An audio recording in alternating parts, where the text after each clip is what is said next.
This is the screencast for section 5.4, example 1, the fundamental theorem of calculus, FTC. This section connects derivatives with antiderivatives. I know that, oh, well, Ms. Larson, a derivative and an antiderivative are just backwards of each other.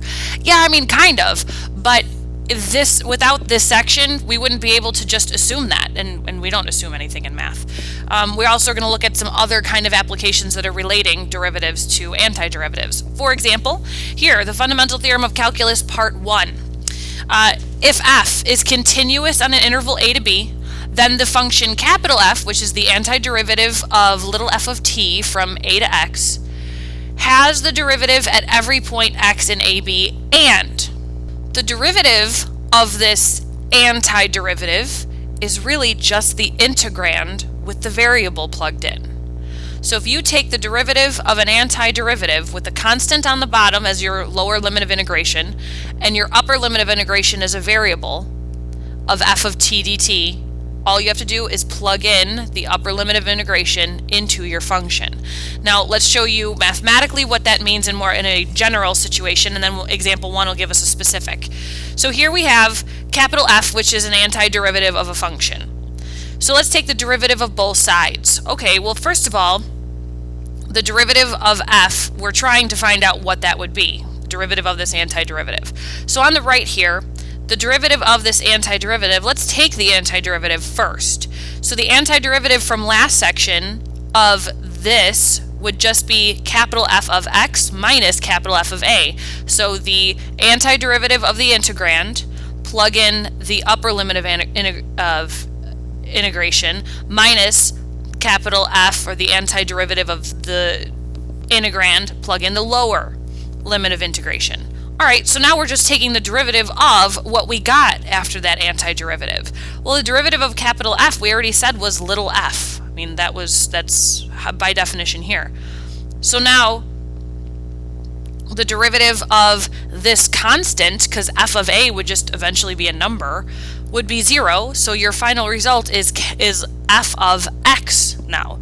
So all we did was plug in the variable in the upper limit of integration, because the constant after you take the derivative would turn into 0. So let's see how that works in a more concrete example. We want to find the derivative of the antiderivative from negative pi to x of cosine of t dt. So now this long way that you won't ever have to do, but I just want to show you why the fundamental theorem of calculus part 1 works. So here's the long way. We're going to still write the derivative, and we're actually going to take the antiderivative of cosine of t dt. And we know that is going to be, antiderivative of cosine is sine of t. And we're evaluating that from negative pi to x. So then from last section, we learned that means we take the sine of x and subtract the sine of negative pi. Doesn't even matter what the sine of negative pi is, because now I'm taking the derivative of sine of x, which is cosine of x, and then minus the derivative of this constant, which is 0. So my answer is cosine of x. So this is the long way. But you don't have to do it the long way, you just need to understand why the fundamental theorem works. Now the fundamental theorem of calculus way, much easier. All you have to do is state first that you're using the fundamental theorem of calculus. So by FTC. And now you can use the fundamental theorem of calculus. So we know that the derivative of the antiderivative from negative pi to x of cosine of t dt is going to be the cosine of x. That's it. Much shorter when we get to use the fundamental theorem of calculus. Alright, so now let's look at this other part to example 1. Find the derivative of the antiderivative from 0 to x of 1 over 1 plus t squared dt. Well, again, I'm going to use the fundamental theorem of calculus. So I'm going to say by FTC. And now, because I've stated I'm using the fundamental theorem, I'm taking the derivative of an antiderivative. So all I need to do is plug in x, the upper limit of integration, the variable in there, for t, the input into the integrand. And that's it. I'm done.